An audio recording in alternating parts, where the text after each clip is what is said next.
भाई लोग आपने तो गर्दा उड़ा दिया। खेसारी लाल यादव का गजेड़ी बलम बुलबम वीडियो अभी तक 1 घंटे में 1.5 लाख क्रॉस कर गया। जी हाँ दोस्तों, आप सभी ने तो दिखा दिया अपना पावर खेसारी लाल यादव को। जी हाँ दोस्तों, एक नया कंपनी से वो भी पहला ही गाना 1 घंटे में 1.5 लाख गया। वाह, गर्दा उड़ गया।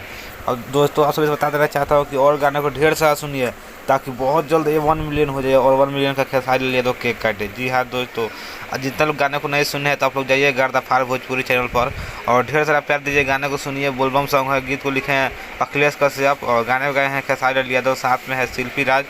तो दोस्तों बहुत मस्त बोलबम वीडियो सॉन्ग है, आप लोग जाइए ढेर सारा प्यार दीजिए। गाना वायरल है, बहुत मस्त गाना है, अखिलेश जी का लिखा हुआ गाना है, विवादित स्टार राइटर है। तो जी हाँ दोस्तों, आप लोग से गुजारिश करता हूँ कि आप लोग जाइए और चैनल पर सर्च कीजिए गर्दा फार भोजपुरी चैनल और गाना को ढेर सारा प्यार दीजिए गजेड़ी बलम को। जी हाँ दोस्तों, गजेड़ी बलम। तो थैंक यू, फिर नेक्स्ट वीडियो में मिलेंगे। धन्यवाद और गाना को सुनते रहिए, प्यार दीजिए।